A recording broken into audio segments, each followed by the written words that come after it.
What's going on, you guys? Welcome back to another movie review. I want to talk about Queen&Slim, directed by Melina Matsoukas. I hope I'm saying her name right, and written by Lena Waithe of Showtime's The Series The Chi and BET's Boomerang. Now, it's starring Daniel, I hope I don't screw his name up, Kaluuya, I don't know, who plays Slim, and Jodie Turner-Smith, who plays Queen. Also appearing, Bokeem Woodbine, who I haven't seen in a minute, and Flea from the band Red Hot Chili Peppers. I checked the movie out today. It came out, 2 weeks ago, so I know I'm behind. I apologize for that. I've just been having so much going on. So this movie is about a young woman and man who meets on the dating website Tinder. They go on their first date. They're at a diner. Once they leave the diner, they run into a cop. Well, they're stopped by a cop, and the cop gets shot, and then they're on the run. So I just wanted to give a quick recap of what the whole movie is about. Now, let me talk about what I don't really like about the movie. I'm going to tell you my don't likes first. I don't like her attitude. Like, she was just giving me attitude throughout the beginning of the movie. Like, it just didn't sit well with me. The character that she played as somebody who's entitled with just this bitchy attitude. And he was so patient, Slim. He was so patient with her and so nice and kind and such a gentleman. And it's like she was trying to take away him just being himself. Like, he was being unapologetically him, and it's like she was kind of ashamed of him being the person that he is. So that's the first thing I don't like about the beginning of the movie, the first act. It took off. It did take off, and the movie got going as soon as it came on. Like I say, right after they had their first date, she was going through his phone, looking through his music and everything. And she's also a know-it-all. If he say left, she go right. It's just like she would constantly go up against anything he say, just super annoying. And I just don't see why he wanted to even continue the date. But at this point, while they're in a car and she reached for his phone, to look through the playlist, and she just said some things. She's just an asshole. Just like the cop who pulled him over when he reached for his phone, and he kind of swerved. The car swerved a little. So right after that, the cop was behind him and told him to pull over. So they pulled over. The cop was an asshole as well. And he pulled this gun out on him. I mean, well, before he pulled the gun out on him, he was just being super difficult. And I don't know, you know, those cops that are like racist cops or whatever, super stereotypical, and just see a black man and a black woman and just assume that they've done something wrong. And so Queen, she's not afraid to speak up to him or whatever and just say whatever she want to say, but she made it difficult in that moment for Daniel, who was being cooperative, you know, when he reached over his license and registration, insurance or whatever. And a cop, he also wanted to search his trunk, and he was like, okay.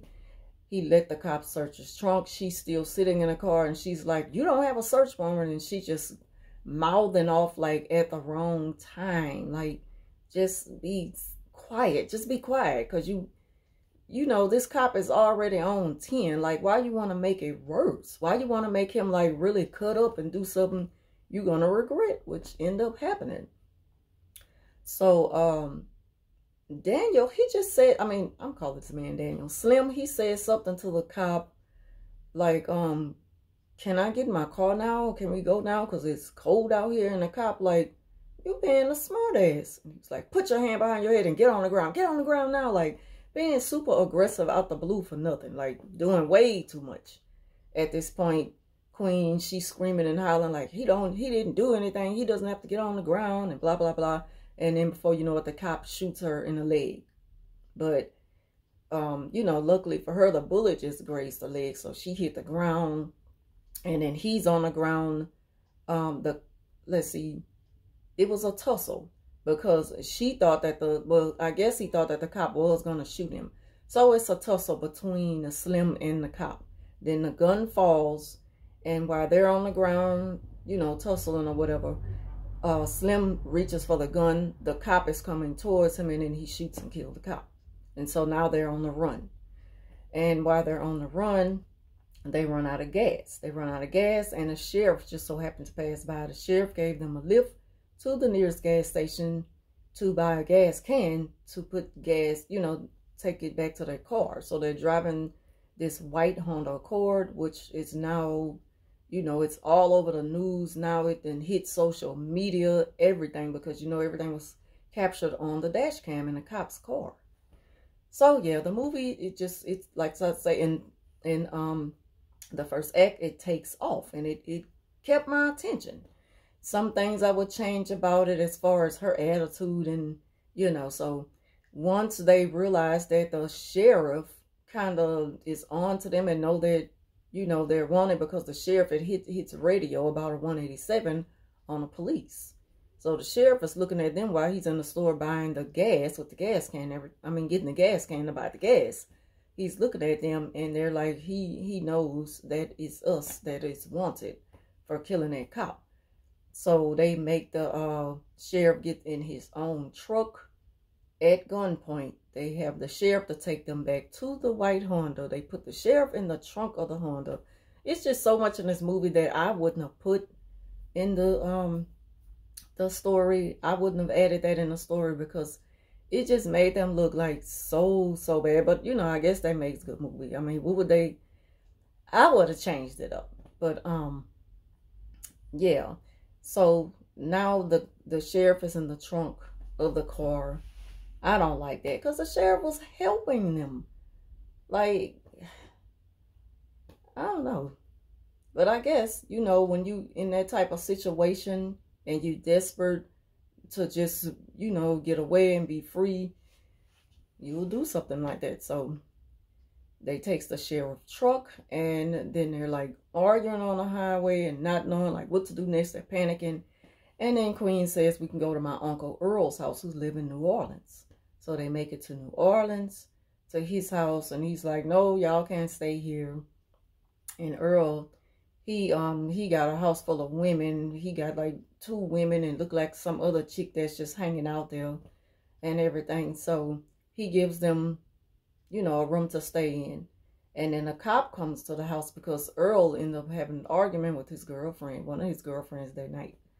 And when a cop comes, he warned them that they need to go ahead and leave. Now, what I thought about was, why would you tell them they need to leave when the cop didn't come there for that? The cop came there because he was arguing with his girlfriend, and it was, you know, they were disturbing the neighbors. So it's like, that kind of made me start looking at him funny. And then Queen had mentioned that he killed her mother. So I'm like, what?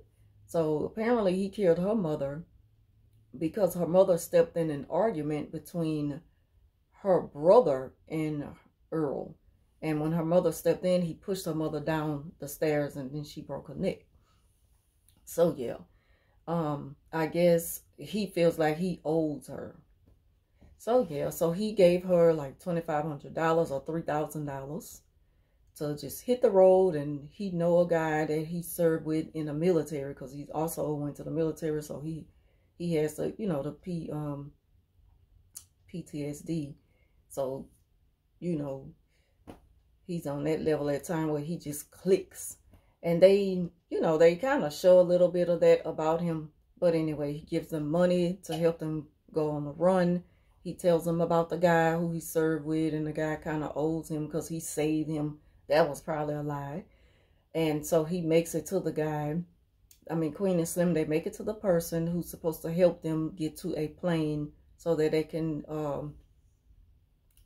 leave the country, but they have to fly over, you know, a body of water. And so they're like, how are we going to get there if we don't get a plane and stuff like that? So like I say, her Uncle Earl hooks them up with that. So as they travel to get there, they end up burning the truck. Uncle Earl put them in another car to use. While they're in that car, they make a couple of stops, which is stupid to me. But I want to backtrack a little bit.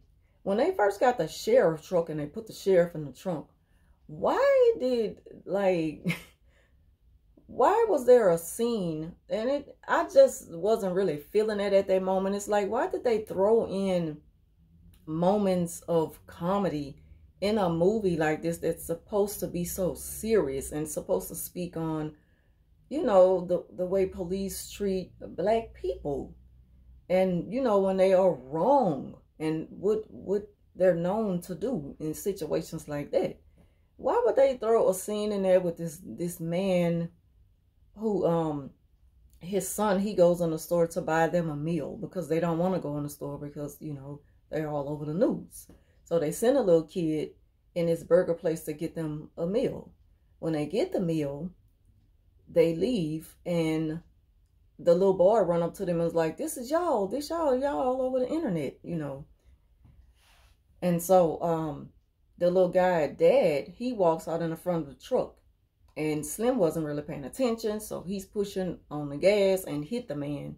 And they take the man to the hospital. But before then, the man, he's like, you know, just being very disrespectful. And they had people in the theater that was laughing at that, and I didn't find it funny. Like, y'all taking away from the seriousness of the movie. Like, I just wasn't feeling that part. But anyway, yeah. So again, they're on the run, and, you know, they meet up with people that's supposed to help them stay away from the cops, hide away from the cops. The cops come to the house. I just feel like everything was just all a setup going back to Queen's uncle. That's what I feel like. And yeah, so they get away from there because the black police, he let them go because he was like, I hear some noise in the back. And by the way, they jumped out of the window because the police did raid the house to find them, led by a tip and all that kind of stuff. So when she jumped, they both jumped out the window. But when she jumped first, she dislocated her shoulder bone. And Slim snapped it back in place, and she screamed, and the police heard it. Because why was the police still there a day after if they felt like, you know, the people were telling the truth, that they wasn't, you know, accessory to the fact that these people are on the run, if they wasn't keeping them there, hiding them away from the police. So it's like, why would they still be there a day later? I just never known for anything to be like that. Unless it's a standoff and you know for sure that someone is inside. So, I don't know that, like I said, all pointing back to the uncle to me. They get away. And like I say, when the black cop, he was like, I hear something in the bag. And I really like that black cop. He went back and let them out of the garage because Slim, he hotwired the car, and then he let them go. So they were on the go again from the second group of people that was supposed to have been helping them to hide. So as they're on the go and everything, they stopped at like a saloon and stuff like that. So they in there, and the people in there was like, y'all don't have nothing to worry about, you're safe here. So they was able to just relax at that moment and not feel like they have to be on such high alert. And once they left there, they did more running. They ran again, and they met up, well, they ran to this area like by the lake side, and they slept. When they slept, there's a guy who come to their car pointing a gun to them. And so when he got the gun, they woke up, and they like, what you putting that gun on us for, stuff like that? He said, I'm here for to help y'all, you know, I was sent here to help y'all. Y'all looking for a plane and all this kind of stuff. And I like how Queen was like questioning him, like, well, how we know we can trust you and stuff like that. It's like she was following her first mind on that one. And so was I, because I'm like, this help here just comes too easy. It has to be questioned.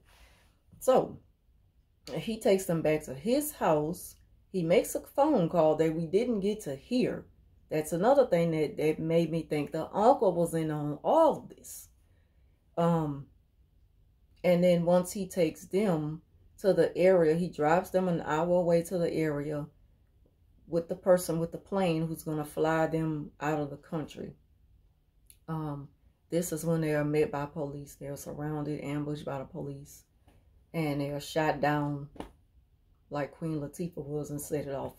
And it was very sad in that moment. Like, Act 3 was good. Between, you know, Act 1 and Act 3, that made the movie better than, you know, what it would have been. Like, just the second act, I just wasn't feeling it. It was kind of slowed down in a moment. A lot of boring scenes that wasn't even necessary to be in the movie. But the beginning of the movie and the very end was real good to me. I'm not going to say I enjoyed it because there was some things in the film that was unnecessary to even put in the writing. But who am I to speak on a writer and their work? Yeah, but also the like just the caption of everything, the scenes in the movie was so beautiful. Like just their skin tone and everything about this movie was just beautiful. Like it was the perfect shot for every scene. Yeah, so like I say, that's my review of the film. A lot of stuff I don't agree with. A lot of things in the movie, it's like the ending was kind of rushed. And again, when they were shot down after being, you know, wanted by the police for so long, you're hearing on the news that the people, like they're showing like on CNN or whatever, that the people were found and they were shot down and they weren't brought to serve their day in court and stuff like that. And the reason why police felt the need to kill them was because they were believed to be armed and dangerous. And I'm like, that's a lie. How are they? See, it was so many things in this movie just didn't sit well with me. But yeah, the movie runs about 2 hours. And I felt every minute of it because it was so intense at certain moments. I was on the edge of my seat at certain moments of the film. So it has its good and its bad. It's kind of equal to me. The middle part of the movie is the biggest part of the letdown for me, because there was a lot of stuff that could have been left out. So anyway, again, that concludes my review of Queen&Slim. I hope y'all enjoyed it. Leave your comments down below if you checked it out or plan on checking it out. And I'll talk to you soon.